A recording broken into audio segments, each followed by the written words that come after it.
अगर आप ये सब कह रहे हैं तो कहा जा रहा है कि एक शक्ति है, इसको नष्ट करना है। ये शक्ति कौन है?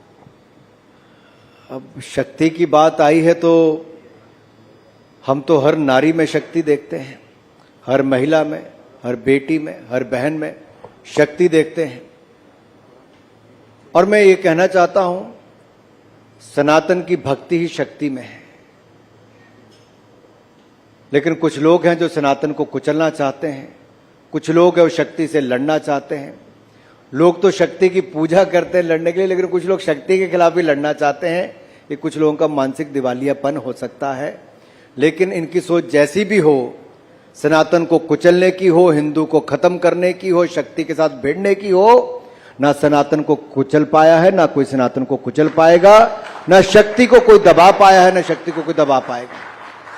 पर अगर इसे ऐसा देखा जाए कि एक शक्ति है जो सनातन का प्रयोग कर कर और ज्यादा ताकतवर बनने की कोशिश कर रही है, शक्तिमान होने की कोशिश कर रही है, ये वो शक्ति है जो मनुवाद की प्रचारक है। ये वो शक्ति है जो इस देश के अंदर एक ऐसा माहौल बनाना चाहती है कि मेरी ही चलेगी और किसी की नहीं चलेगी।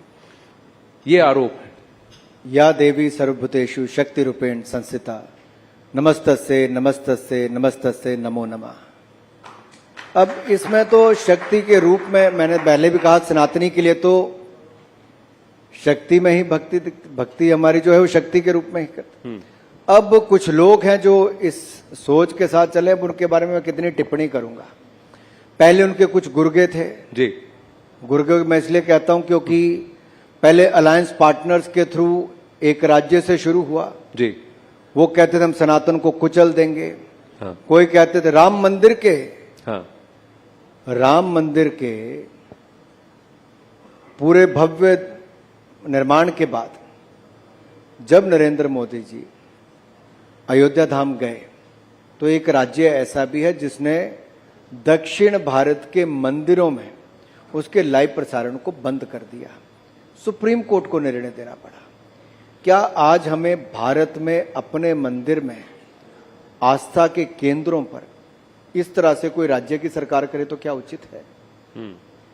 और उनके ही नेता मुख्यमंत्री के पुत्र कहते सनातन को जड़ से खत्म कर देंगे, गंदी गंदी बीमारियों के साथ उसको जोड़ के देखते हैं। ये क्या सोच है? और राहुल गांधी जी चुप बैठते हैं। फिर उनके दूसरे मंत्री जो घोटाले में 2G में उनका नाम आया था वो बोलते हैं। इसके बाद इनके मुख्यमंत्री पहले हिमाचल प्रदेश के बोलते हैं कि हम तो हिंदुओं को हरा कर आए हैं। फिर संदेश खली में शक्ति को कुचलने का, अपमानित करने का काम एक महिला मुख्यमंत्री के नाक तले होता है और संरक्षण उस नेता को देती है जो उसके पार्टी से सीधा जुड़ा है। संदेश खली का संदेश आज देश की गली गली तक गया है, लेकिन संदेश ये गया है कि एक महिला मुख्यमंत्री भी महिलाओं को सुरक्षित नहीं रख पाई। उसके रहते उनकी अस्मिता लुटी, उनके घर बार लुटे, उनके साथ जो खिलवाड़ किया गया। अगर देश का मीडिया नहीं जागा होता, हमने आंदोलन नहीं किए होते, भारतीय जनता पार्टी सड़कों पे ना निकली होती, तो ममता जी की नाक के तले संदेश खाली में खेल होता। अनुराग जी, आरोप यह है कि संदेश खाली तो एक छोटा एक टापू है और जहां पर यह प्रताड़ना कई सालों से चल रही है। उसके बगल में सोना खाली था। बीजेपी ने विषय तब उठाया जब चुनाव सर पर आए थे। आपने मंदिरों की बात की, सनातन धर्म की बात की। कर्नाटक में यही HRNC एक्ट चल रहा है जिसमें बीजेपी के शासन में भी चल रहा था।